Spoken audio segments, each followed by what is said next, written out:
mercredi 10 mars 2021. Mesdames et messieurs, bienvenue à ce troisième numéro de cette semaine, en ce troisième mois de l'année. Alors, pour aujourd'hui, mercredi, vous connaissez maintenant le programme, mais on a quelques petites surprises aussi à y ajouter pour aujourd'hui. On aura donc les fondamentaux avec les personnes que vous prenez plaisir à découvrir et redécouvrir chaque jour. On a Régis Kofi pour les informations, Renaud Kobia qui sera là pour une autre dose d'informations déclinée, celle-là en papier avec la revue de presse. Aujourd'hui, plusieurs échanges sur divers sujets avec notamment le président exécutif mondial du RCEEDE. Il nous dira la signification de ce sigle. On parlera de la maladie de Noma, une maladie encore méconnue. C'est pas tout, on aura également le passage de la coach Priska Brou-Uncho pour nous parler d'un sujet qui s'arrime bien sûr à la femme en cette semaine de la femme. Et en fin d'émission, on aura notre thématique famille pour un sujet aussi très intéressant. Merci d'être en notre compagnie, toujours à deux, vous l'imaginez bien. Bonjour à vous, en cheval. Bonjour, ma belle Alix. Allez, nous sommes heureux encore de vous retrouver pour un autre mercredi à passer avec vous dans Matin Bonheur. Allez, Alix a si bien dit avec tout le programme qui a été déroulé là. Nous allons vous proposer une belle émission aujourd'hui. Encore un clin d'œil aux droits de la femme. On parlera d'autonomisation. Ce sont des thèmes comme ça que vous allez entendre dans cette émission d'aujourd'hui. Tout simplement, comme on l'a dit encore hier, la femme, c'est tout simplement la vie et il faut forcément en parler, n'est-ce pas, ma belle? Tout à fait. En parler encore, car elle occupe une place prépondérante dans l'épanouissement de la société. Les égards et ses droits devraient être respectés en intégralité et même lui octroyer cela. Bon, octroyer encore, on verra. Voilà. Allez, pour être totalement complet sur le programme, on va aussi avoir le coach Diabaté aujourd'hui avec son fitness jeunesse, le jeu du chameau-chamois. Ouh là là, ça doit être intéressant. Et puis, on aura bien sûr vous, chers téléspectateurs, qui nous apportez toujours vos belles vidéos pour nous parler de votre routine matinale. On apprécie. Alors, vous savez qu'on commence toujours par savoir ce que donne le temps aujourd'hui avec les données météorologiques. C'est la couleur du temps, la météo et Régis Kofi qui arrive.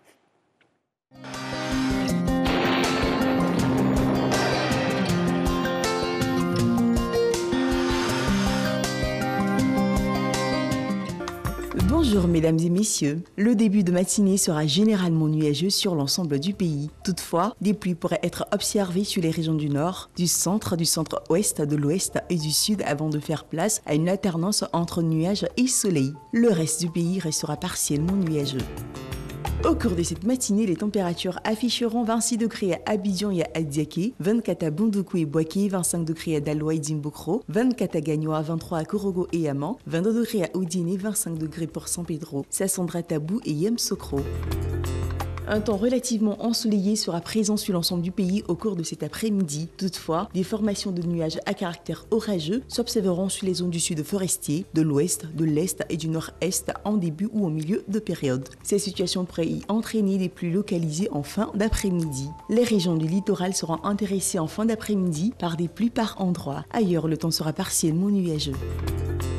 Côté température, on notera 32 degrés à Abidjan, 33 à Adiaké, 36 à Bondoukou, 35 degrés à Boaké, 36 à Daloa et Dimbokro. La région du Go affichera 35 degrés, nous noterons 36 à Korogo, 35 à Amman, 36 à Odiné, 33 degrés pour San Pedro, 32 à Sassandra, également pour Tabou, et enfin 36 degrés à Yemsokro. Et voilà, nous refermons les portes de ce bulletin météo. Merci pour votre fidélité. Agréable journée à tous.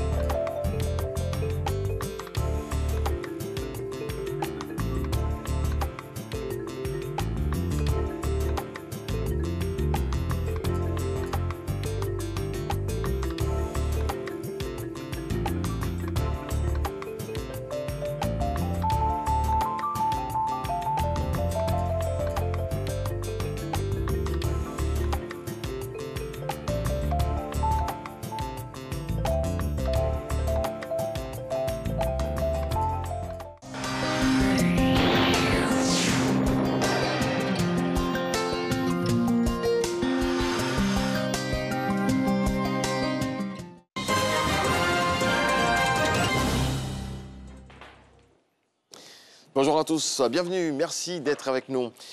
C'est la fin de la proclamation des résultats des législatives 2021. Le RHDP est le grand vainqueur avec 137 sièges sur 255 à l'Assemblée nationale, suivi de la coalition PDCI-RDA-EDS qui a raflé 50 sièges. Les candidats indépendants sont venus en 3e position. Écoutons le président de la commission électorale indépendante, CEI.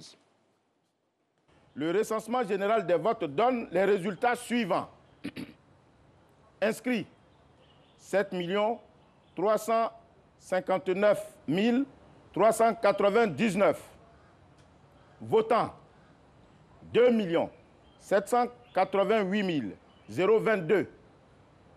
Bulletins nuls, 82 184.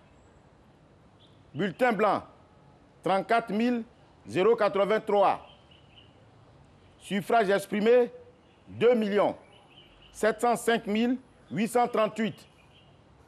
Taux de participation, 37,88%. Ces élections se sont déroulées dans un contexte socio-politique calme et apaisé. Se réjouissent l'Institut électoral pour une démocratie durable en Afrique et le Centre Carter. Ces deux organes ont fait le rapport de leur mission d'observation ce lundi. Je vais vous faire rapidement un point de la situation de la Covid-19. Le ministère de la Santé et de l'Hygiène publique a enregistré ce mardi 9 mars 2021 146 nouveaux cas de Covid-19 sur 1942 échantillons prélevés, soit 7,2% de cas positifs. 82 guéris et 2 nouveaux décès. À la date du 9 mars 2021, la Côte d'Ivoire compte donc 35 477 cas confirmés, dont 32 882 personnes guéries, 206 décès et 2 389 cas actifs. Le nombre total d'échantillons est de 445 505. Ce 9 mars, 1439 personnes ont été vaccinées, soit au total 4 363 personnes vaccinées contre le coronavirus. Et parlant de vaccination, la campagne entre dans sa deuxième phase, une phase qui s'ouvre à d'autres populations, à savoir les 50 ans et plus, et les porteurs de maladies chroniques. On écoute le directeur général de la santé, le professeur Mamadou Samba. La vaccination a commencé depuis le 1er mars jusqu'au 6 mars. Nous avons eu une première cible, qui était les forces de défense de sécurité, les personnels de santé et les enseignants. Tout à fait. Et M. le ministre de la Santé et de l'Hygiène publique a décidé d'ouvrir cette seconde phase à d'autres populations, à savoir les 50 ans et plus et les porteurs de maladies chroniques. Ça veut dire qu'aujourd'hui, nous avons à la fois les cibles de la première phase et les cibles de la seconde phase. Nous avons commencé la vaccination au niveau du vaccinodrome qui est au niveau du parc d'export de Trècheville. Cette semaine, de nombreux autres sites vont s'ouvrir, notamment les différents CHU. Nous avons commencé au CHU de Cocody et aussi au niveau des différentes antennes de l'NHP à Bobo, Port-Boué et Yopougon. Et également dans les districts sanitaires d'Abidjan, à savoir à Bobo, à Yopougon, à Djamé-Plateau, Trècheville, Makori, Port-Boué et Koumansi. Dans toutes ces communes, nous aurons un site de vaccination qui est logé dans le district sanitaire ou à l'hôpital général. Je voudrais également noter que les forces de défense et de sécurité auront leur propre site de vaccination au sein des casernes et de leurs hôpitaux. De faux vaccins contre le coronavirus vendus à moindre coût circuleraient actuellement sur le continent africain. L'Afrique de l'Ouest serait visée par les trafiquants et contrebandiers. La Côte d'Ivoire devrait-elle s'inquiéter de cette situation? Nous ne devons pas être inquiétés par ce faux trafic. Pourquoi? Parce que la Côte d'Ivoire a fait le choix des vaccins sûrs et préqualifiés par l'OMS dans un mécanisme que nous maîtrisons entièrement, que le mécanisme COVAX. Donc seront disponibles en Côte d'Ivoire que des produits préqualifiés par l'OMS et dont nous maîtrisons totalement la chaîne de la fabrication jusqu'à l'aéroport d'Abidjan. Professeur Mamadou Samba sur le plateau du 13h de ce 9 mars. Merci à toutes et à tous de nous avoir suivis. On se retrouve à 7h. Avec beaucoup de plaisir. Merci à Régis Kofi pour le premier point de l'actualité dans Matin Bonheur. Allez, dans cette émission, un peu de sport. Oui, nous sommes aussi mercredi. On va parler aujourd'hui du jeu du chameau-chamois et c'est avec le coach Diabaté.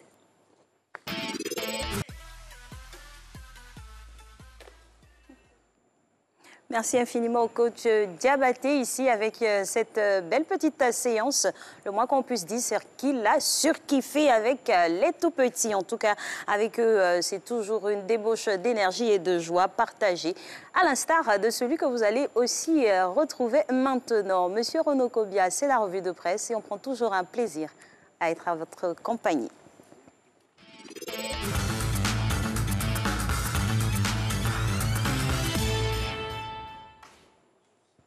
La revue de presse, donc, bonjour Renaud. Bonjour Joël, bonjour Alix. Bonjour. Allez, on commence avec cette information. Législative 2021, tous les résultats provisoires sont désormais connus.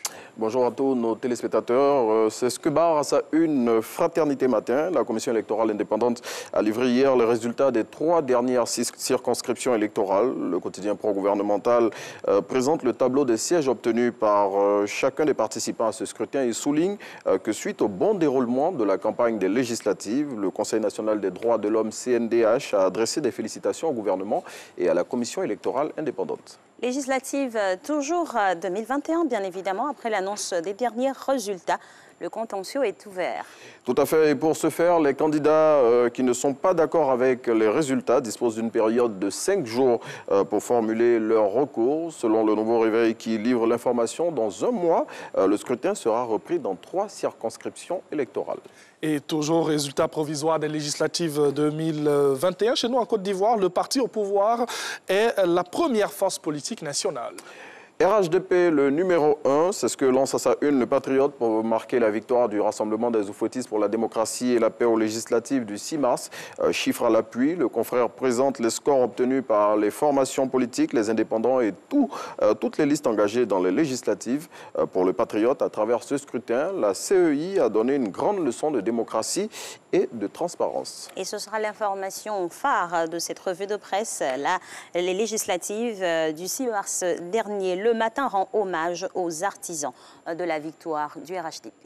Oui, selon le quotidien, si le parti au pouvoir a obtenu la majorité lors du scrutin du samedi, c'est grâce à des hommes et des femmes qui se sont mobilisés comme un seul homme. Et le quotidien les présente dans son numéro de ce jour, tout en soulignant ceux qui ont réalisé de belles performances, ceux qui ont été de grandes surprises ou encore ceux qui ont confirmé. Alors Renaud, on change de sujet avec ce vent de panique qui a soufflé hier sur la commune du Plateau. Oui, une fausse alerte à la bombe à la cité administrative a créé un mouvement de panique hier dans la cité des affaires. Selon Soir Info, cette situation est partie d'un appel anonyme au centre d'appel de la Tour D, appel selon lequel une bombe aurait été déposée dans l'une des tours de la cité administrative et à en croire le confrère, l'info qui s'est répandue comme une traînée de poudre a occasionné une débandade générale. Pour parer à toute éventualité, Soir Info souligne que gendarmes, policiers et pompiers ont été déployés sur les lieux. Waouh, ça a dû être la folie là-bas, pour ainsi dire. Alors, on passe maintenant à cette vague de chaleur qui s'abat sur le pays en ce moment même. Les populations sont très inquiètes. Oui, cette vague de chaleur aux allures caniculaires pèse lourdement sur le quotidien des populations. Selon la Société d'exploitation et de développement aéroportuaire, aéronautique et météorologique Sodexam qui l'a annoncé récemment, les mois de février et mars sont généralement les plus chauds de l'année. Ainsi, la Sodexam recommande aux populations en cette période de prendre les dispositions nécessaires afin d'éviter d'être trop exposées au soleil. Toujours selon la Sodexam, cette situation va avoir une incidence sur la consommation des ménages. Et on change de sujet donc avec Abdoulaye Traoré. Ce sera le dernier sujet même pour cette revue de presse. Abdoulaye Traoré poursuivi pour violence sur une étudiante. Eh bien, pour comprendre cette histoire, on va faire un petit rappel des faits suite à une vidéo qui a tourné en boucle ce lundi 8 mars dans laquelle une étudiante affirme avoir été violée par Ben Badi. L'ex-footballeur avait été arrêté hier matin et après avoir été entendu, le Conseil économique et social qui bénéficie de la présomption d'innocence avait été libéré. Et alors que l'on pensait que l'affaire était close, des femmes magistrates se sont saisies de l'affaire et l'ex-footballeur a été finalement conduit hier à la maison d'arrêt de correction d'Abidjan. Oula. Affaire à suivre donc et on va vraiment y apporter toute la lumière et vous en saurez tout bien évidemment. Merci à vous Renaud Kobia pour cette partition. On se revoit demain. Voilà, pour la suite dans cette émission, après Renaud Kobia, nous allons vous offrir les appels WhatsApp, histoire de voir comme ça quels sont les rituels tôt le matin pour nos différentes populations.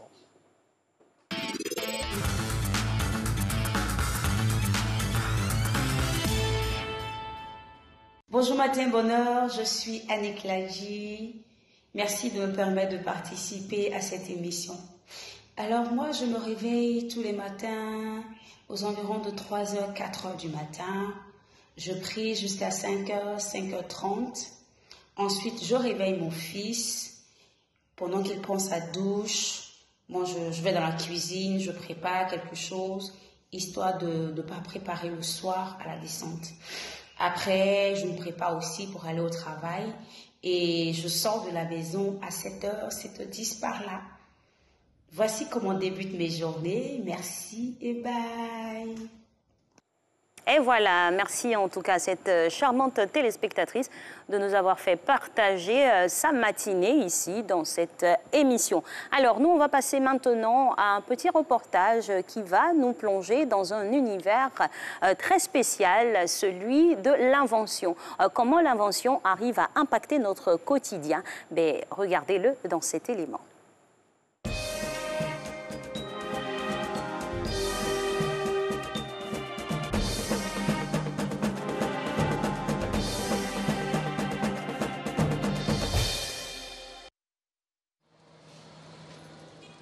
Mariée, mère de 2 enfants, Bonnie Julie est la directrice de Emotiche, une entreprise de production et de commercialisation de produits alimentaires.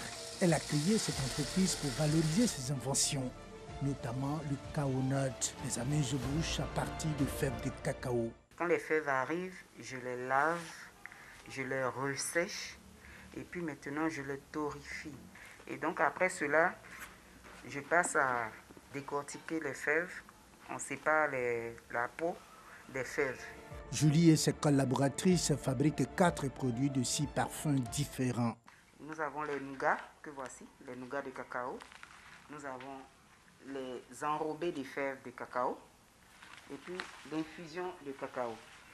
Ce matin, Julie se rend dans la commune de Yopougon où elle a obtenu un stand à l'intérieur d'un supermarché. Exposer ses produits ici est une chose, pouvoir les vendre en est une autre. Le projet amener les Ivoiriens à consommer naturellement. À l'autre bout de la commune de Yopougon, une autre invention, électronique cette fois, fait son petit bonhomme de chemin. C'est le Tempoprise 225. Donc quand M. Koné est venu nous proposer son appareil, ça a été un grand plaisir pour moi de l'accepter. Donc depuis que je l'utilise sur mon serveur, j'ai plus eu de problème. Ce pharmacien plaide par ailleurs pour une politique de préférence nationale. Je pense que, vu l'efficacité du produit, ça devrait d'abord être une exigence dans l'administration.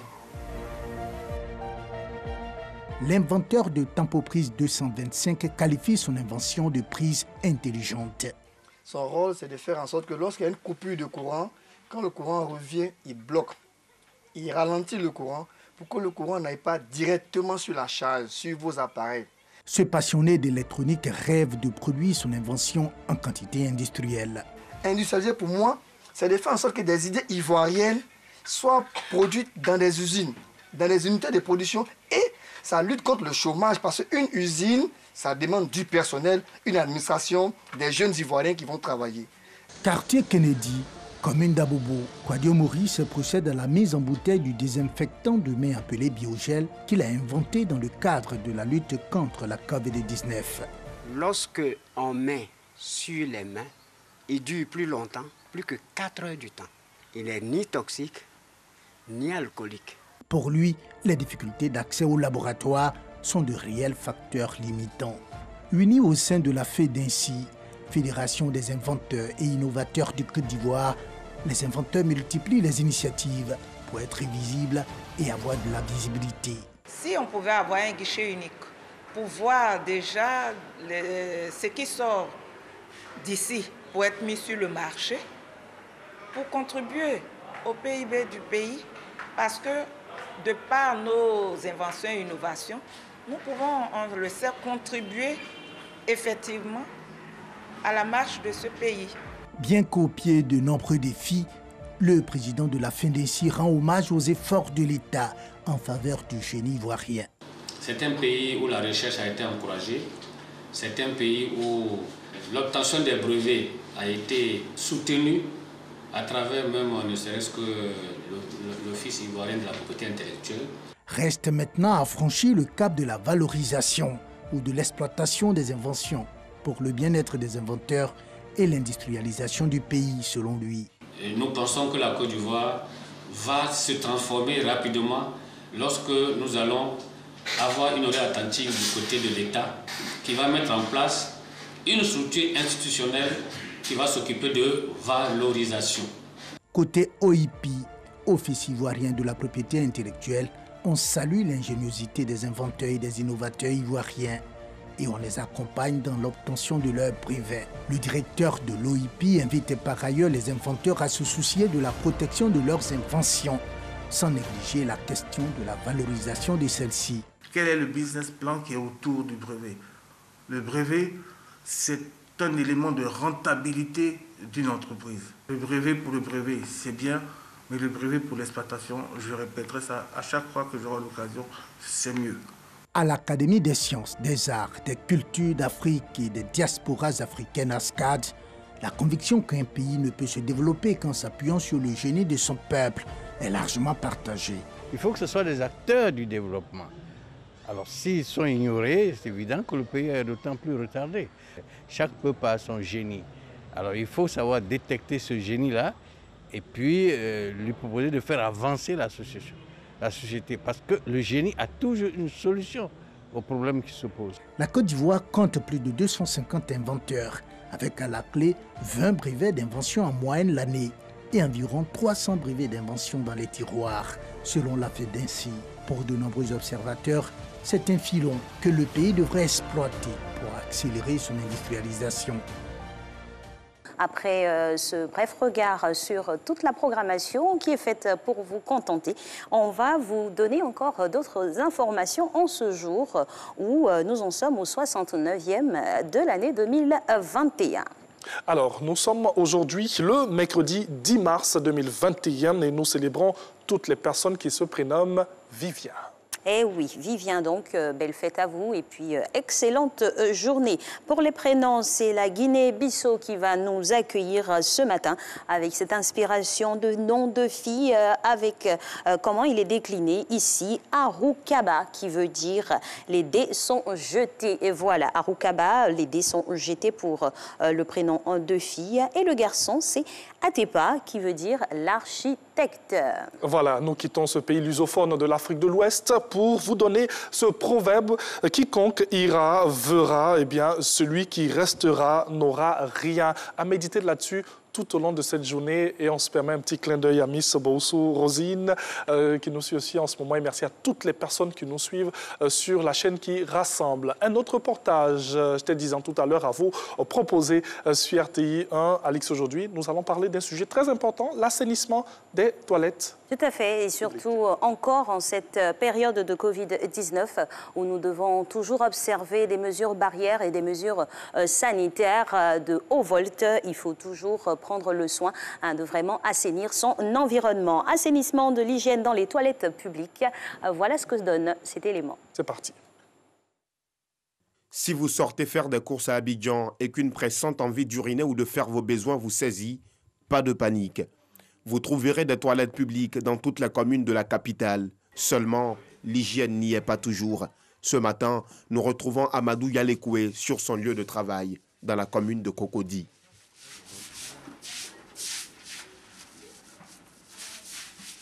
Pour laver là, c'est 100 francs. Chier, pisser, c'est 50. Pas 2 jours, on lave 2 jours. Avec produits Zavel, il y a beaucoup de produits là, voilà, produits là-bas. Les clients d'Amadou, majoritairement les commerçantes de cet espace gastronomique, jugent l'endroit propre. Certaines y puisent même de l'eau pour la préparation de leur repas. pour laver les assiettes, pour laver salade, tout ça. Mais si on n'a pas puisé ici, on ne sait pas où on va partir puiser encore. Donc, on est obligé de puiser ça ici. Nous, on utilise moins parce que nous, c'est ici on prend l'eau pour travailler. Nous, on travaille à l'écodome ici. Plus loin, dans la commune d'Abobo, les toilettes publiques présentent un visage pas du tout reluisant et dégagent bien souvent des odeurs fétides et nauséabondes. Ces jeunes gens se retrouvent quotidiennement ici, dans ce café étroitement collé aux toilettes. Ils y mangent et prennent leur café, malgré les risques de maladie. Quand il y a trop d'odeur, voilà, donc ça nous fatigue parce qu'ici on mange, même à l'instant, moi-même je viens de manger, bon, souvent ça nous cause problème. Un tour rapide dans la commune de Yopougon pour nous assurer qu'ici, les toilettes publiques présentent un bien meilleur visage. Déception totale. Des sols humides, des murs délabrés, des toiles d'araignée. Bref, un nid de maladies. Cela n'empêche tout de même pas l'affluence des clients. Nous prenons la direction de la commune du Plateau, le centre des affaires. Ici, ces latrines modernes auraient été installées par le district d'Abidjan. Les populations trouvent une différence avec les toilettes traditionnelles. Ici, il y a une grande différence parce qu'ici est bien organisé, plus que ce qu'on voit au dehors là-bas. Quand je suis content. Il y a tout ici, la main. Je trouve que c'est propre par rapport à d'autres toilettes que j'ai déjà visitées, quoi. À Abidjan, l'hygiène dans les toilettes publiques fait l'objet d'un débat. Parmi les populations, certains préfèrent uriner dans la rue, d'autres s'accrochent à ces toilettes qui manquent d'hygiène. C'est mieux de pisser dans les toilettes publiques, puisque aller dehors, c'est mettre sa nudité au sud de tout le monde. La rue, ce n'est pas indiqué. Et puis les toilettes publiques, c'est là où il y a toutes les infections. Donc l'idéal, c'est que nos communes puissent construire de bonnes latrines pour que on puisse les utiliser à bon escient. Je préfère pisser dans la rue parce que, ou à la maison, parce que les toilettes publiques sont, selon moi, pas hygiéniques. Je préfère uriner dans les toilettes publiques, mais choisir les toilettes qui sont propres. Je préfère uriner dans les toilettes qui sont propres que d'uriner dans la rue. Dans la rue, ce n'est pas bien. Ça rend la commune sale et puis ça dégage de mauvaises odeurs. En 2019, le gouvernement s'est engagé à construire 1494 latrines avec dispositif de lavage de mains.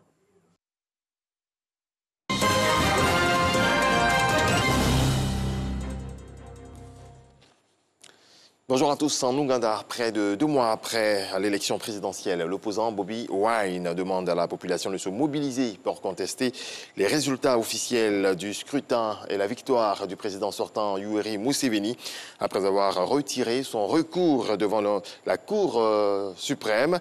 Le principal candidat de l'opposition appelle maintenant les Ougandais à réagir. Au moins 39 migrants clandestins ont péri ce mardi dans le naufrage de 2 embarcations de fortune au large de la Tunisie et plus de 160 autres originaires de différents pays d'Afrique ont été secourus au moment où des ONG s'inquiètent d'une augmentation des départs. Au Brésil, semaine après semaine, jour après jour, l'épidémie de Covid-19 s'aggrave au Brésil. Seconde nation la plus endeuillée après les États-Unis. Le pays a enregistré mercredi dernier 1910 décès, près de 300 de plus que la veille et un record absolu depuis l'apparition du virus il y a 1 an. Le tout sans un mot de compassion de Jair Bolsonaro à l'endroit des près de 260 000 victimes sur près de 11 millions de cas. Le président d'extrême droite s'est même auto-congratulé, estimant ne s'être pas trompé une seule fois sur sa gestion, pourtant de plus en plus contestée de la crise sanitaire. À Gaza, des masques thérapeutiques sur mesure pour les grands brûlés. Aujourd'hui, Mariam et sa mère, elle aussi grièvement blessée au visage et aux mains, se soignent grâce à un masque compressif mis au point par la Fondation Médecins sans frontières. Après le diagnostic, le visage du patient est numérisé à l'aide d'un scanner, évitant ainsi d'appliquer des bandes plâtrées sur une peau déjà très fragilisée en début de cicatrisation. C'était des gamins et il aurait suffi qu'un grand parle pour éviter le pire, déplorent des témoins au lendemain de la rixe à Champigny-sur-Marne, près de Paris, au cours de laquelle 2 adolescents ont été grièvement blessés. Réaction. C'était des gamins de 14-16 ans qui se battaient. Et après, moi et le voisin, on a essayé de séparer. Le gamin, il était par terre. Une flaque de sang là, qui est par terre, qui montre les traces, qui sortait de sa tête. Il était amoché dans le visage. Et on a appelé la police, les pompiers. C'était des gamins. C'était des gamins, ni plus ni moins. C'est malheureusement les gens, il n'y a personne qui bouge ou qui parle. Je discutais avec un petit tout à l'heure. Et quand je lui ai appris l'état de santé de son camarade, qui était même pas au courant, je vous le dis, regardez, il a pleuré. Et je vous parle sérieusement, il a pleuré. Et il s'est posé comme ça, il m'a dit, si je pouvais revenir en arrière, je le ferais. Il faut rouvrir les structures. Il faut, par exemple, rouvrir les gymnases, tout ce qui est extrascolaire. Par exemple, il y en a qui faisaient, par exemple, il y a des filles qui font de la gym, il y a des garçons qui font du foot, etc., même du judo. Ça permet d'extérioriser toute cette colère qu'on a à peu près. En Birmanie, les manifestants contre le coup d'État sont de nouveau dans la rue à remonter leurs barricades au lendemain de nouveaux affrontements avec les forces de sécurité et de nouvelles arrestations. Et puis ces images avant de refermer ce journal pour le prêt-à-porter automne-hiver 2021. Maria Gracia Thiori, directrice artistique du Dior, présente à Paris une collection sur le thème des contes de fées avec des silhouettes qui font référence à la Belle et la Bête ou encore au Petit Chaperon Rouge. C'est la fin de ce point de l'actualité. Merci à toutes et à tous de nous avoir suivis. Excellente journée.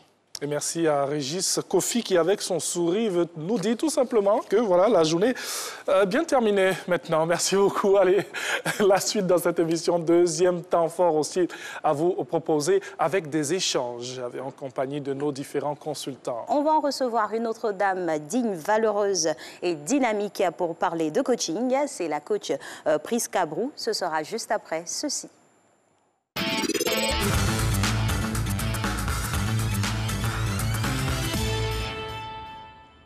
Et en tant que grand représentant des E4She sur ce plateau, j'aimerais accompagner ces belles dames pour parler d'autonomisation et épanouissement de la femme avec Madame Priska Brou Nsho. Bonjour, bienvenue. Bonjour, Angeval. Bonjour, Madame Cho. Belle journée de célébration en marge. Donc, nous prolongeons les sujets.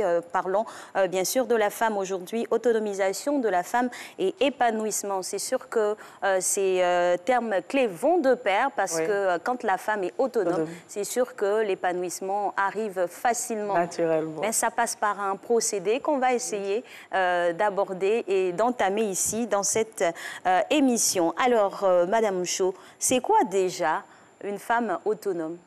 D'abord, c'est quoi l'autonomisation? L'autonomisation, oui. L'autonomisation, c'est tout un processus qui va permettre aux femmes d'accéder pleinement, de jouir pleinement de ses droits civiques, de participer à la vie civique, à la vie sociale, à la vie économique, à la vie politique. Donc, on reconnaît que la femme a la capacité, a les compétences, a les possibilités, si elle le veut, de participer à tout ce qui se passe dans la société qui va vers le développement, qui concourt au développement et à l'évolution de la société, et non la mettre en marge, et non l'utiliser comme le second plan, le second rôle, celle qui est derrière, qui donne de bons conseils pour que l'autre avance, mais qui n'est pas capable d'être à cette place-là et de pouvoir, elle aussi, avancer. Alors, c'est vrai que c'est une notion qui est très vulgarisée. Chez nous, même en Côte d'Ivoire, aujourd'hui, avec toutes les avancées, on a même un secrétariat d'État chargé de l'autonomisation de la femme. Coucou honorable. Alors, pourquoi parler d'autonomisation?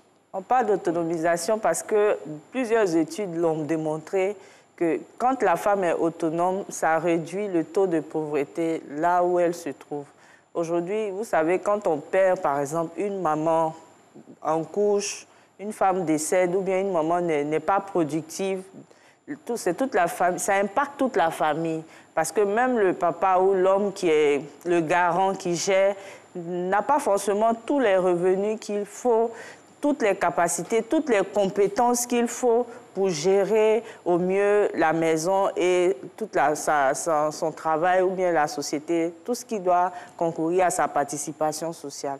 Alors qu'on se rend compte que quand une femme est autonome, non seulement son autonomisation va impacter la vie de ses enfants, la vie éducative de ses enfants, on se retrouve à 2 revenus, à 2 intelligences équitables qui arrivent à discuter et à prendre des décisions raisonnées pour le bien-être de la famille. Et ce bien-être de la famille va forcément impacter sur le bien-être social. Donc, si un père est seul à gérer des enfants pour l'éducation, la nourriture, les factures, etc., et que la maman est là juste pour faire le marché, faire la cuisine, à un moment donné, vous vous rendez compte que plus les études évoluent, les enfants, les parents n'ont plus la possibilité de payer des frais scolaires ou bien des universités de renom, de permettre à l'enfant d'aller exprimer ce qu'il veut faire parce qu'il n'y a pas les moyens. Donc, on va arriver à une classe où les parents ne peuvent plus vous offrir des études et puis vous allez vous arrêter. Donc,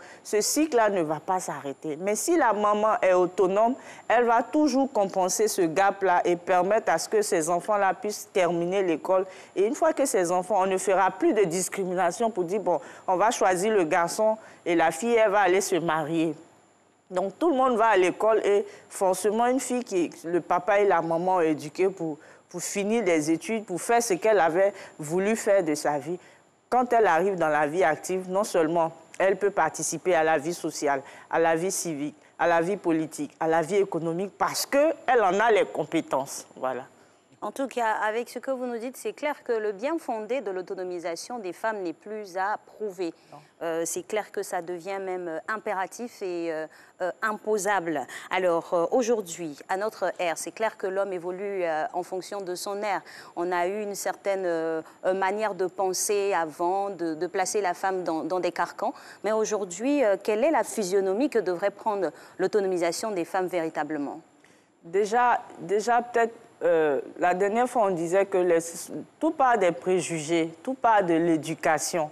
Aujourd'hui, quand on parle d'autonomisation et d'épanouissement, pourquoi est-ce qu'on veut mettre les deux sur le même tableau?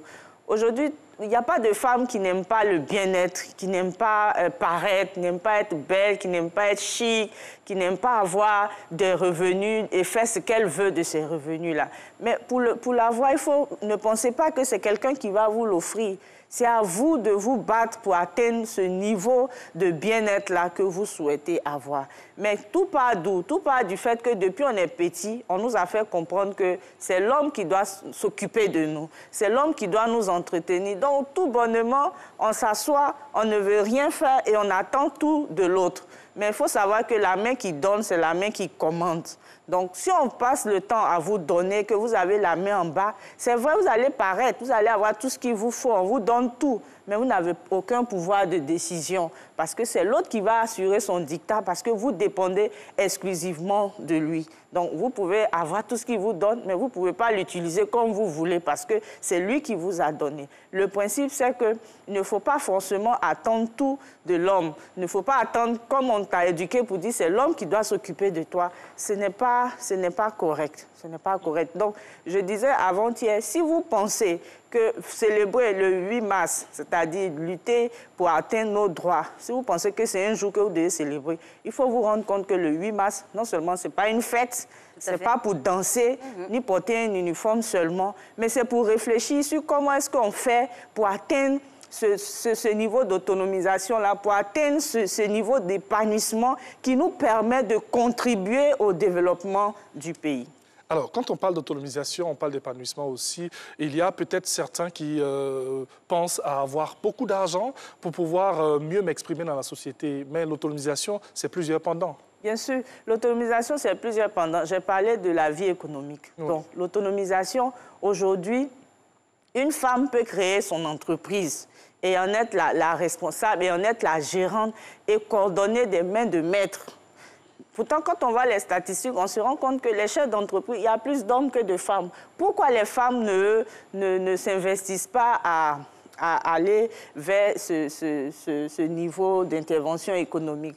Parce qu'on n'a pas suffisamment les compétences. Ça aussi, c'est quelque chose qu'il faut relever. On a l'impression que on se bat, on veut avoir des positions. Oui, mais tu veux avoir une position, mais est-ce que tu en as les compétences? Non, mais bon, vous savez, nous les femmes, là, à un moment donné, on doit aller à la maternité. Il ne faut pas prêter le flanc sur le fait que c'est la maternité qui fait que les femmes n'évoluent pas.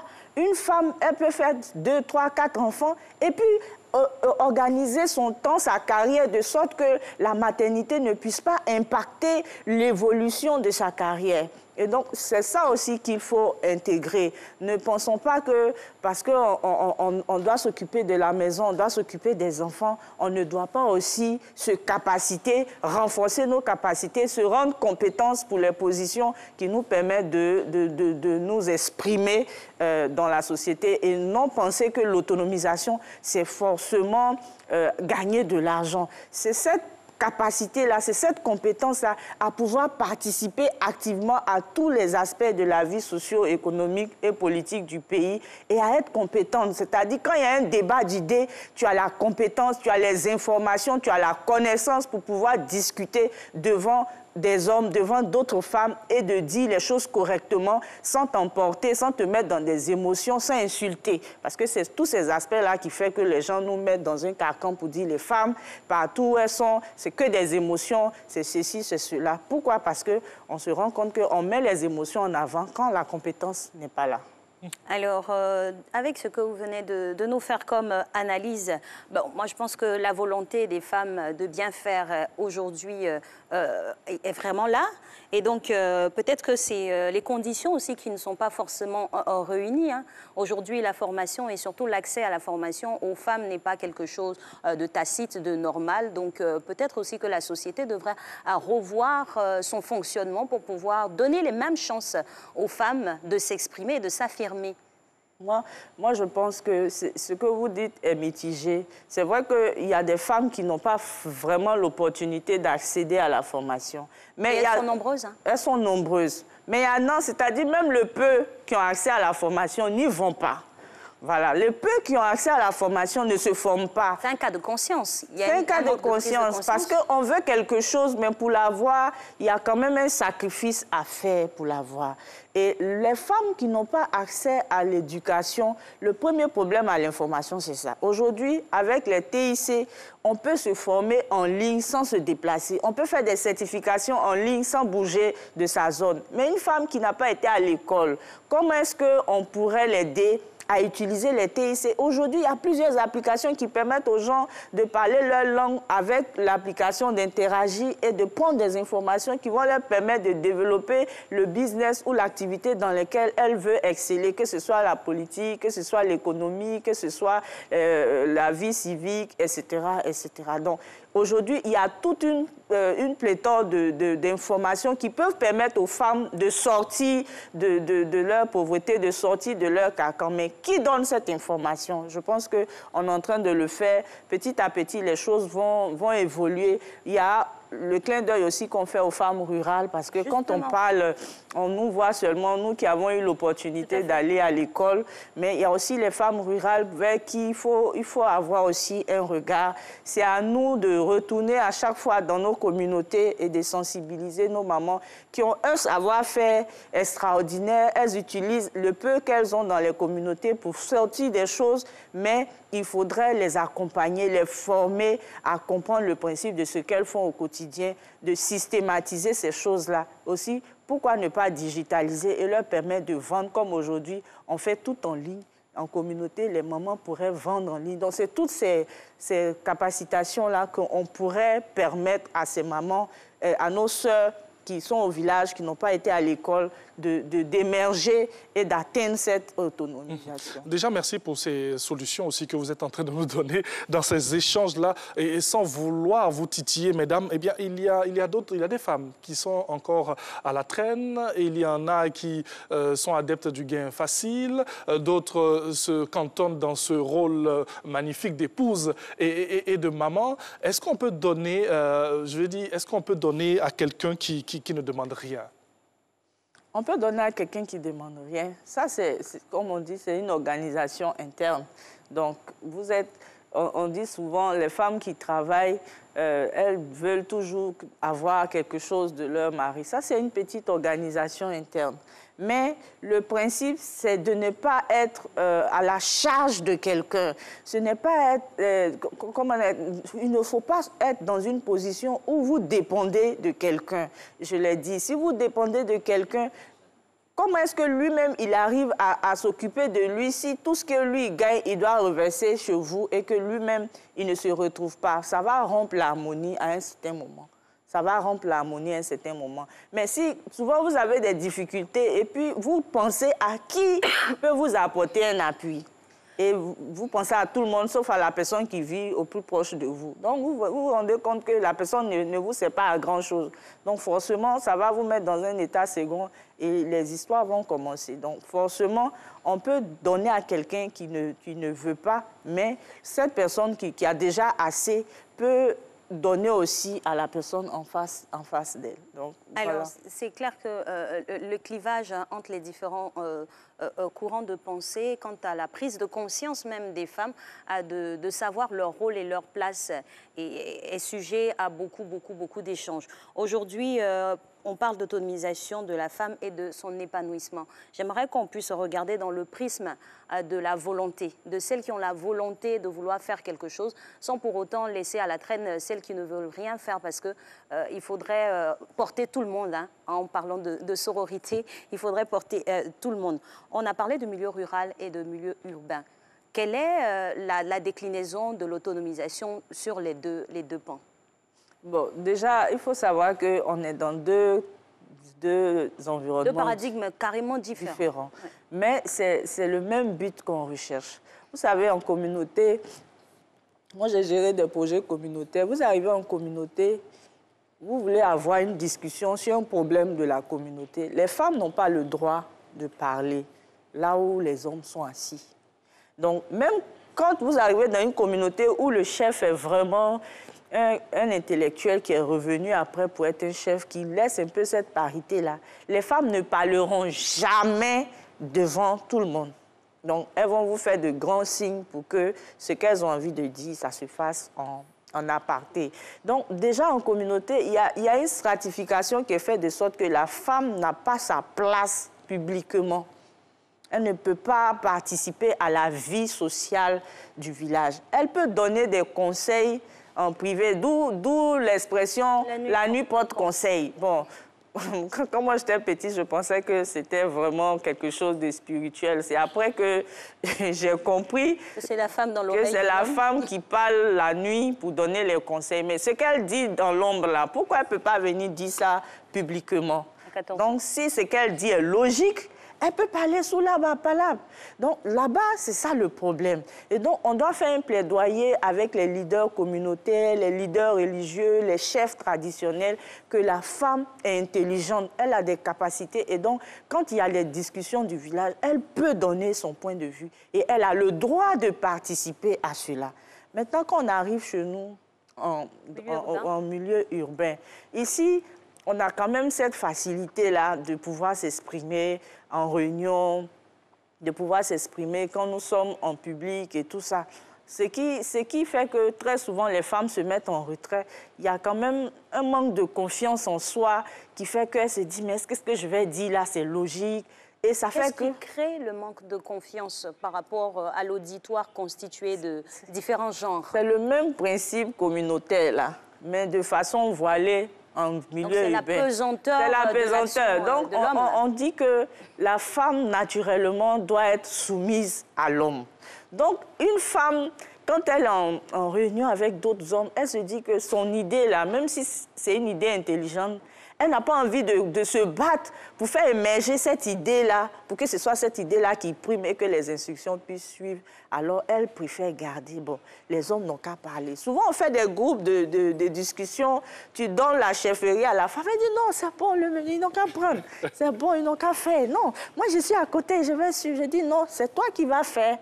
Pourquoi tu ne penses pas que tu es capable de diriger un groupe où il y a des hommes? Parce qu'elle a appris que si elle commence à parler, c'est comme si elle va monter sur la tête. Et donc, c'est comme, on peut dire, une blessure intellectuelle, une blessure morale que presque toutes les femmes portent et on est obligé de se battre pour pouvoir s'exprimer. Et celles qui se battent, on les prend pour des rebelles, pour des femmes à carrière difficile, émancipées, qui ont toujours de gros mots à dire. Souvent, ils vont vous lancer, femme même, quand elle est partie trop à l'école, on ne peut pas respirer. Donc, pour vous, on ne devait pas aller à l'école et rester ignorante pour pouvoir suivre vos préjugés et stéréotypages. Alors, Madame La Prisca, question vous est un peu posée. non, c'est pas moi. Moi, je suis un homme bien quand même. D'accord, il y a 3 femmes sur le plateau, c'est magnifique. Je suis for she, voilà. Alors, on va rester avec les hommes. C'est vrai qu'on a titillé un peu les femmes, on va aussi... à vous entendre, on a le sentiment que finalement, ce sont les hommes qui sont un peu à la base de cette traîne de certaines femmes, parce qu'ils ne veulent peut-être pas voir les femmes émerger. C'est vrai qu'on dit généralement la femme est le sexe fort. Peut-être que ça dérange aussi certains.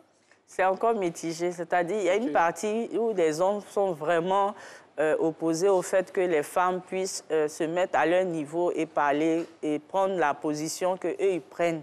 Et il y a cette catégorie. Mais il y a aussi cette gente féminine qui elle-même vous dit que cette position qu'on a dans la société-là, c'est convenable. Donc, on ne peut pas forcément pointer les hommes du doigt parce que c'est dans les deux camps. Yeah. Pendant que les femmes sont en train de se battre, c'est d'autres femmes elles-mêmes qui combattent ce combat. Et bien sûr, ça va plaire aux hommes qui, eux, ne voulaient pas auparavant. Et donc, s'il n'y a pas de synergie entre nous, les femmes, et qu'on n'a pas le même verdict, on n'a pas le même mot d'ordre, forcément, les hommes vont en profiter parce que eux, selon leur masculinité, c'est eux qui sont les chefs. Souvent, on a les discussions de quartier, on se rend compte, ils vont toujours revenir dessus. Hein? Votre égalité de sexe, là, ça, c'est dans les papiers là-bas, mais ici, là, c'est nous. Donc, c'est pour dire que c'est ancré. Ils ne sont pas prêts à lâcher cette autorité qu'ils ont toujours eue. Mais on ne dit pas aussi qu'on veut arracher cette autorité. On demande juste d'avoir accès à ce dont ils jouissent naturellement et que nous, on est obligés de se battre pour avoir. C'est-à-dire un droit légitime à être considéré à part entière. Oui. Alors, comment on arriverait à lever les verrous de ces pensées limitantes pour les femmes et qu'elles puissent prendre le pouls de la chose et avoir de l'audace? Déjà, je pense que nous, les femmes qui avons eu cette opportunité d'arriver à un niveau où on peut porter notre voix, c'est d'aider, d'être les portes d'ouverture à d'autres femmes. C'est-à-dire de ne pas fermer l'accès à d'autres femmes. Très souvent, on dit, là où une femme est, une autre femme ne peut pas rester. C'est faux. Des femmes peuvent diriger ensemble. Des femmes peuvent cohabiter ensemble. Donc, le principe, c'est déjà de permettre les femmes qui ont déjà eu cette opportunité d'être à un certain niveau d'intervention, un niveau de direction, un niveau de leadership, de tirer les autres qui sont en bas pour remonter. Mais coach, est-ce que ce n'est pas aussi en relation avec même le comportement des femmes entre elles-mêmes? Elles se sont fortement illustrées en adversaires et donc ça a donné du grain à moudre aux hommes de pouvoir s'immiscer là-dedans. Elles s'illustrent en adversaire par ignorance. Donc, le principe, c'est pour ça que j'ai parlé de formation, de renforcement de capacités. Si on forme les femmes, si elles savent qu'elles n'ont pas intérêt à rentrer en conflit, en opposition, parce que la dernière fois, on disait, on est en concurrence avec personne. Donc, le bien-être mental et émotionnel, quand vous êtes bien avec vous-même, vous ne faites pas de mal aux autres. Donc, c'est toute une chaîne de formation et d'informations qu'on devait pouvoir acquérir. Et tout ça, ça a été occasionné depuis notre éducation. Les comparaisons entre frères et sœurs, les comparaisons de résultats scolaires, les comparaisons entre beauté, ta camarade est plus jolie que toi. Donc, on grandit, on pense que c'est ça qui est plus important, c'est ça qui est le plus... Ah, moi, là, j'ai porté un pain, là, elle n'a même pas ça. Et puis, tout lui réussit, des petits détails qui ne nous font pas avancer. Vraiment, ça nécessite juste des formations. Et donc, pour moi, cet aspect-là, c'est un détail. Et comme c'est des femmes, un milieu de femmes, on fait toujours la différenciation. Quand on est dans un milieu professionnel et qu'on voudrait évoluer, il y a des détails pour lesquels on ne devrait pas rentrer dedans. C'est pour ça que j'ai dit... Il faut se concentrer sur l'essentiel. Merci beaucoup, Madame Prisca Bronchot. À travers ce que vous allez dire, eh bien, nous allons retenir le plus important. Et oui, l'assertion dit quand un homme marche, il laisse des traces.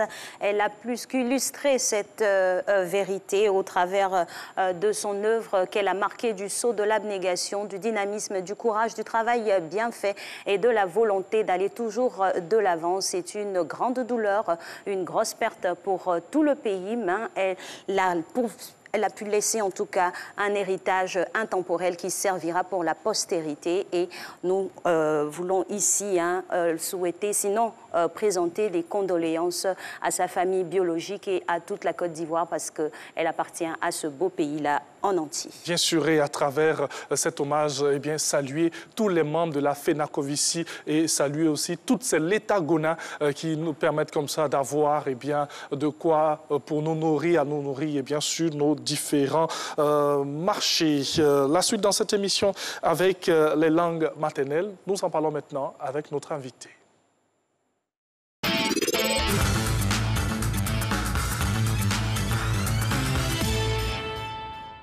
Et oui, dans la case famille, nous parlons des langues maternelles avec ce grand homme qui est l'une des figures de la promotion des langues maternelles en Côte d'Ivoire, Monsieur Adoua Kwasi, président de l'Académie ivoirienne des langues maternelles. Bonjour et bienvenue à Matin Bonheur. Bonjour madame. Bonjour. Vous allez bien? Très bien. Merci pour cette belle tenue qui nous plonge même dans nos traditions, dans nos cultures et tout. Merci. C'est notre identité. Le zèbre, il ne va pas sans ses rayures. C'est clair. Voilà. On aurait peut-être fait cette interview, cet échange dans nos différentes langues maternelles, mais peut-être qu'on ne se serait pas compris. On va utiliser donc la langue officielle pour la faire. Et déjà savoir, c'est quoi une langue maternelle? Merci madame. Je voudrais avant tout vous souhaiter bonne fête, puisque c'est la semaine. Vous êtes les anges que Dieu a mis à notre disposition pour le paradis dans nos foyers. Et merci donc, de le reconnaître. Voilà. Et la langue maternelle, c'est la langue natale et parentale, voilà, celle qui permet à l'enfant ou à tout individu d'affirmer son identité culturelle. Vous voyez que ça tranche un peu avec ce qu'on a l'habitude d'entendre, à savoir que la langue officielle est la langue maternelle. C'est tout simplement la langue d'emprunt. Voilà. Et donc, c'est bon de faire cette précision. précision. On va rester dans les précisions parce que généralement quand on parle de langue maternelle dans notre vie de tous les jours, d'aucuns pensent à la langue de notre mère. Nous avons notre père qui a une ethnie, nous avons notre maman aussi qui a une ethnie. Des deux, c'est quoi notre langue maternelle? Ben, si votre père est Agni et que votre mère est Sénoufo, c'est une richesse, une chance pour vous. Bien sûr. Voilà. Si vous arrivez à parler correctement, à pratiquer ces deux langues sont vos langues maternelles. Voilà. Mais généralement, il y a toujours une langue qui prend le dessus. Voilà. Et donc, c'est celle-là qui est pratiquée, dans laquelle nous baignons comme le poisson dans l'eau, voilà, qui est notre langue maternelle, véritablement. Mais si nous sommes hybrides, il est bon de pratiquer ces deux langues-là. Ça nous permet d'être 2 fois intelligents. Oui. Voilà. Ah, donc je suis 2 fois intelligent, c'est bien. Alors, toujours parlant de ces démarcations à faire et de ces définitions et autres connotations, on a parlé ici des langues de nos parents, père et mère. Si c'est différent, ça nous fait un plus de savoir parler 2 langues. Mais et pour des personnes qui ne parleraient pas forcément la langue de leurs parents en tant que telle, mais d'une autre région, finalement, c'est ça leur langue maternelle ou comment ça se définirait finalement? Comme je le dis, c'est lorsque la langue, la langue maternelle, elle permet d'affirmer son identité culturelle. Voilà. L'identité culturelle, nous le savons tous, la façon de manger, de se vêtir, et ainsi de suite. Et donc, si vous avez un parent dont vous ne parlez pas la langue, mais que c'est bien votre question. Oui, un parent ou les 2 parents dont vous ne parlez pas la langue, mais vous parlez la langue d'une autre région, par exemple, ayant vécu dans un environnement qui s'y prêtait. Si c'est cette langue-là qui vous permet d'affirmer votre culture, votre identité, parce que le problème, c'est qu'il faut être forcément fixé à une culture, comme l'arbre est fixé à ses racines. Voilà, ces racines culturelles sont très importantes. Donc, si c'est dans cette culture, dans cette langue-là que vous avez baigné, votre enfance a baigné, alors ça devient votre langue maternelle. Voilà. Le plus important, c'est de vous y accrocher résolument et de tirer de cette langue-là tous les ingrédients culturels qui peuvent vous permettre de vous affermir et d'avoir des repères dans la vie. Parce que c'est ça le plus important. Effectivement, donc, alors merci pour toutes ces précisions qui nous permettent d'être vraiment à l'aise et de parler des langues maternelles. On évoque aussi le droit linguistique et autonomisation de la femme. Vous allez nous donner le lien tout à l'heure, langue maternelle, autonomisation de la femme et tout, mais c'est quoi un droit linguistique, dites-nous? Mais le droit linguistique, ça a été décrété le 6 juin 1996 à Barcelone, en Espagne, par l'UNESCO, et qui stipule que tout être humain ou toute communauté a le droit de parler, de pratiquer et de développer sa langue maternelle. Et surtout que l'assimilation à une communauté ou à une culture donnée ne doit pas se faire de façon, ne doit pas se faire sur la contrainte, mais de façon volontaire. Oui. Vous voyez que ça tranche un peu avec le symbole qu'on nous mettait au cou, au CP1, à l'école primaire. Voilà. Et donc, c'est une façon de montrer que toutes les langues comptent et que même si l'arbre est petit, il a son nombre. Voilà. Et donc, toutes les langues, c'est vrai qu'il n'y a pas de hiérarchie entre nos langues, puisque c'est un don de Dieu. Notre âme, c'est en elle que nous pouvons nous épanouir véritablement. Et donc, ce droit linguistique, il fait partie des droits de l'homme et des droits de la femme. Et justement, on se rend compte que nos moments où les femmes mènent leur combat, en dehors de ce... Enfin, sans associer ce droit-là à leur plaidoyer, alors que c'est ça, la racine. Il devrait prendre quelle forme, par exemple, ce plaidoyer qui intégrerait les langues maternelles dans les droits dévolus à la femme? D'abord, vous savez que quand on parle, par exemple, d'autonomisation de la femme, on parle d'indépendance financière. Et vous savez qu'en Côte d'Ivoire, le secteur informel est occupé par beaucoup de nos mamans qui sont analphabètes. Or, il se trouve que la langue est un puissant levier de réussite des projets d'alphabétisation, beaucoup mieux que la langue officielle. Les exemples, les études l'ont démontré. Donc, faire en sorte que les femmes devraient revendiquer, exiger même la prise en compte des langues locales, des langues dans lesquelles elles s'expriment mieux dans les projets d'alphabétisation. Deuxièmement, au niveau de la scolarisation de la petite fille, les statistiques ont montré que non seulement quand elle évolue dans cette langue, elle est plus motivée, elle est maintenue en classe et elle participe beaucoup plus quand elle est à l'école. Voilà, donc cet élément essentiel de notre culture et d'épanouissement devrait, à notre sens, être pris en compte par nos autorités dans tous les projets qui concernent l'épanouissement de la femme. On va plus ou moins rester sur ce que vous êtes en train de dire, étant donné qu'en Côte d'Ivoire, nous avons une pluralité linguistique. Donc, comment s'y prendre pour mettre en exergue ce droit linguistique-là et par ricochet l'autonomisation de la femme? L'idéal serait que nous ayons, à côté du français qui nous permet de nous ouvrir sur le monde extérieur, avoir une langue nationale qui reflète nos réalités, puisque dans nos langues, il n'y a pas de différence irréductible, contrairement à ce qu'on pense. Bien sûr. Puisque nous appartenons tous à la même origine linguistique, qui est le Niger-Congo. Voilà. Et donc, l'idéal serait cela. Mais, étant donné que nous sommes sûrs qu'il y aura certainement des grincements des dents, ou des... Sur le choix unique de la langue? Oui, il y aura certainement des tollés. Nous, ce que nous suggérons, c'est que dans chaque région, eh bien, dans chaque région, il y a une langue dominante. Et donc, chaque conseil régional devrait mettre un point d'honneur à développer, à mettre en place des programmes d'alphabétisation qui se feraient en langue et, par la suite, faire le transfert dans la langue officielle, le français, puisque la femme a besoin de tous ces ingrédients-là pour son meilleur épanouissement. Mais déjà, la langue locale lui permet d'accéder plus facilement à la lecture, à l'écriture et au calcul, selon toutes les statistiques qui ont été...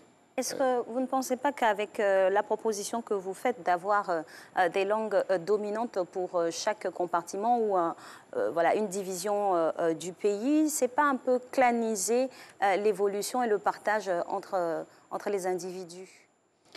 Au contraire, c'est le fait de... Je viens de parler du droit linguistique qui permet à chaque peuple d'affirmer son identité. Et dans le pragmatisme, voilà. On sait que le monde est fait de telle sorte que c'est vraiment comme une mosaïque, hein, à l'instar de cette belle table qu'on a. Donc chacun veut pouvoir exprimer ce qu'il est réellement, mais comment cela s'imbrique finalement dans le tout? Mais pour être... C'est comme dans la forêt, hein, pour qu'il y ait une forêt, il faut qu'il y ait chaque arbre bien campé sur le sol. C'est un peu comme dans la faune, chaque animal a son identité. Donc, de la même manière, pour qu'il y ait une nation, pour qu'il y ait une cohésion, il faudrait que chaque peuple puisse affirmer ce qu'il a de riche, de spécifique. Et c'est tout cela, quand nous mettons ensemble, nous arrivons à un peuple prospère, un peuple développé qui est respecté. Dans les autres pays, on n'a pas qu'une seule langue, hein. Quand on prend la Chine, le Japon et ailleurs, il y a plusieurs langues. Mais au nom de l'unité nationale, on fait converger, enfin, on choisit une langue, oui. Voilà, et on fait converger toutes les autres cultures périphériques et qui permettent de renforcer cette culture, cette langue principale, et ça fait la force. Voilà. Sinon, aujourd'hui, une langue dans laquelle tout le monde ne se retrouve pas, qui ne reflète pas notre réalité, ne ferait au contraire que saucissonner voilà, le pays. Et c'est d'ailleurs ce qui a prévalu au choix de la langue officielle. Empruntée du colonial. Voilà, on a pensé que la langue officielle actuelle pouvait unir tout le monde. Malheureusement, malgré, après beaucoup d'années, on se rend compte que le pays est toujours... C'est une langue finalement aussi empruntée du colonisateur, hein, parce qu'avant la colonisation, chacun parlait sa langue d'origine. Et c'est après l'avènement des colons que fut imposée cette langue-là. On aurait dû revenir aux fondamentaux. Oui, mais c'est une œuvre de longue haleine. Le plus important, c'est d'avoir une langue qui reflète nos réalités, qu'elles soient du nord, du sud, de l'est ou de l'ouest. Et la démarche, vous qui êtes dans la recherche, comment elle s'opère, la démarche finalement? Parce qu'il faut du travail. Hein.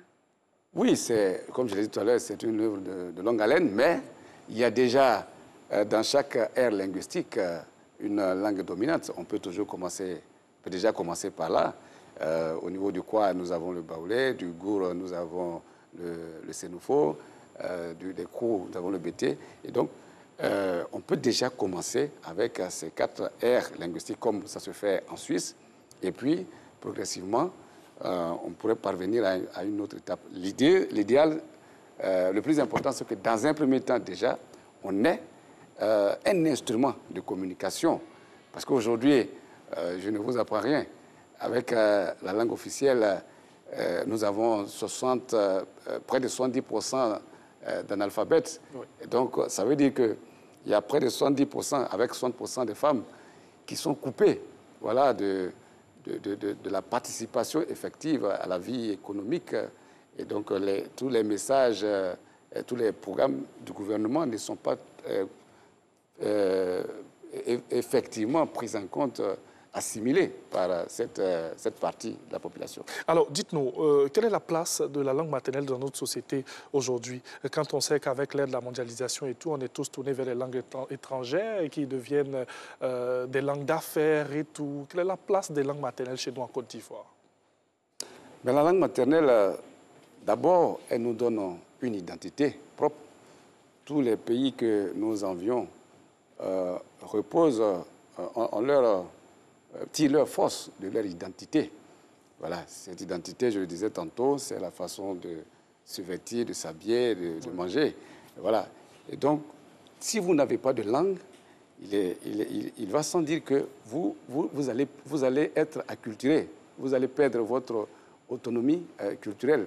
Et quand c'est de cette façon-là, la nature ayant horreur du vide, vous coupiez de façon servile. Et Deuxièmement, vous ne pouvez pas produire, c'est-à-dire faire émerger votre génie propre. Parce que Stendhal disait que le génie de tout être humain se trouve dans sa langue. Et donc, vous allez vous rendre compte que l'Afrique est à la traîne parce qu'elle a adopté de façon servile les langues coloniales. Et donc, son génie reste enfoui en elle. Voilà. Et à côté de cela, au niveau de l'éducation, la langue maternelle est un puissant moyen au niveau de nos familles. Pour enseigner la morale, il faut, qui parle d'éducation, parle de transfert de connaissances, de savoir.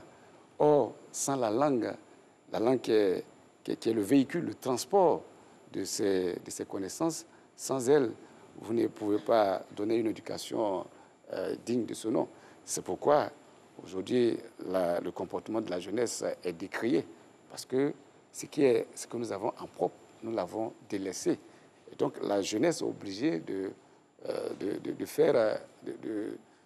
se laisser aller par tous les vents peu cléments qui effilochent notre culture. Voilà. Et au niveau de l'éducation, au niveau de la scolarisation, je le disais tantôt, avec la langue maternelle, eh bien, c'est la performance scolaire garantie. Les derniers résultats qui ont été le dernier classement de la Banque mondiale nous le démontre aisément.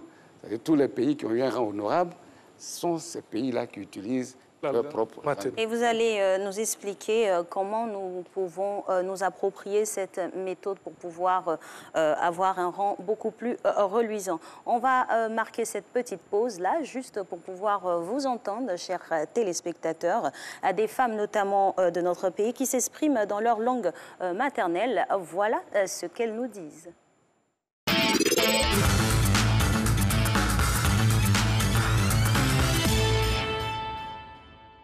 Cabo, savait, agodare, amè la paix, nous biazeng, amè grue nous. Me famille quoi Dieu à quoi Viviane, mi da Côte d'Ivoire c'est, mi da stand dans ma seconde avec Obasi, mi ne maman Côte d'Ivoire, mi da Bassi, mi Côte d'Ivoire, moya ma Côte d'Ivoire pour le bon et noyade, non que c'est un rien cigare. Ndoe maminezu, maladari la paix la Côte d'Ivoire, la paix na Côte d'Ivoire, boye benkele maka kekele.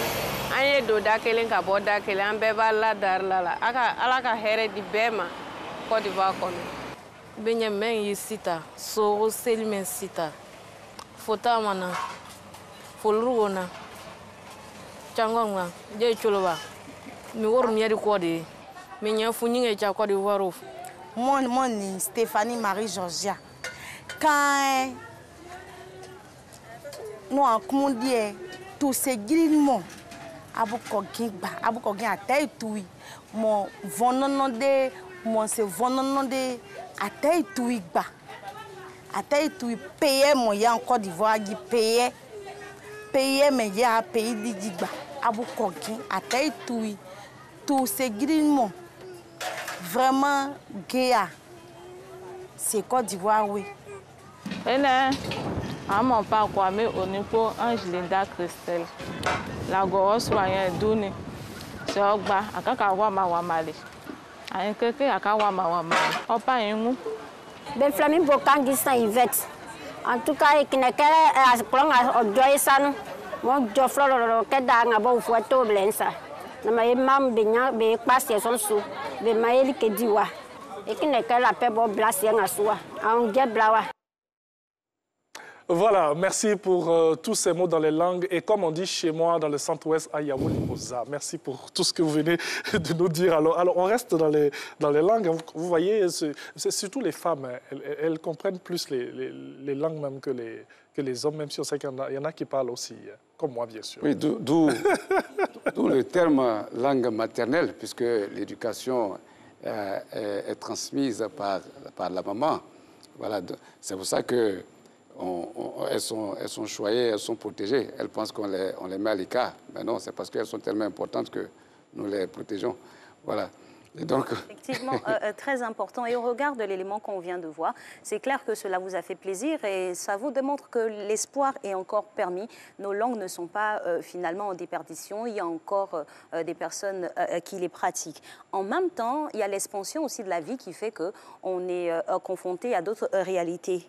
Ma question est celle-ci. Quel regard vous portez sur notre argot qui, ma foi, voilà, gravit des échelons beaucoup plus fulgurants même que nos langues maternelles, à se retrouver dans de grands documents? Oui, vous parlez du Nouchi. Tout à fait. Voilà, le Nouchi national. Oui, mais la naissance du Nouchi, effectivement, met de l'eau à notre moulin. Parce que, justement, on dit que la nature a horreur du vide. Et donc, comme la jeunesse n'a pas un moyen d'expression, elle est obligée de créer hein, ce moyen de communication. Voilà.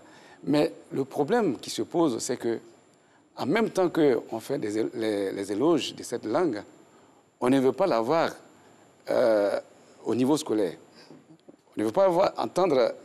cette langue n'est pas acceptée à l'école. Ça, c'est d'un. De deux, cette langue n'est pas acceptée dans l'administration. En même temps, on encourage cette jeunesse dans cette voie. Alors, est-ce qu'on peut encourager, on peut vouloir une chose et son contraire? Je ne pense pas. Ça veut dire qu'il y a un problème. Et donc, nous pensons que le plus important, c'est soit on met en place une langue dans laquelle tout le monde se retrouve. Parce que une langue, comme j'ai dit tout à l'heure, qu'elle soit du nord, du sud ou de l'est, c'est une langue qui a été expérimentée pendant des millénaires et donc qui est riche en termes de savoir, de sagesse, d'expérience. Et donc cette langue-là peut mieux porter notre identité culturelle, peut mieux transmettre notre âme, voilà, l'âme du peuple. Voilà. Et donc, je pense que si on n'est pas prêt à accepter le Nouchi à l'école et dans l'administration, alors, j'ai dit, on encourage la jeunesse vers une voie sans issue. Bien sûr. Alors, avant de terminer cette émission rapidement, que pouvons-nous retenir aujourd'hui de ces échanges sur les langues maternelles, droit linguistique et autonomisation de la femme? Ce que nous pouvons retenir, c'est que la langue maternelle est l'âme de tout peuple.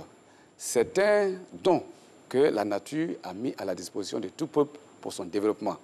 Et comme vous le constatez, tous les peuples qui ont développé leur langue par l'écriture et la lecture sont au-dessus. Et tous les peuples qui ont abandonné les leurs sont à la traîne, sont sous-développés. Donc, le développement étant lié à l'écriture et le sous-développement à l'absence d'écriture, comme disait le professeur Dédé Seri, nous devons hâter le développement de nos langues si nous voulons avoir la paix et l'unité et le développement. Et nous sommes prêts à aider les femmes à être alphabétisées parce qu'avec les langues, c'est l'alphabétisation réussie à 100%. Merci. Et la femme que je suis vous dit Aniché, c'est ma langue maternelle. Merci donc d'être resté en notre compagnie pour ce programme qui a démarré depuis 6h25. On se dit au revoir pour aujourd'hui. Restez en compagnie des programmes du groupe RTI. On sera là avec grand plaisir demain. Et sans grande transition, pour emboîter le pas à la belle Alix, allez, assez, Agui Eglay, Gela Siombo. Au revoir.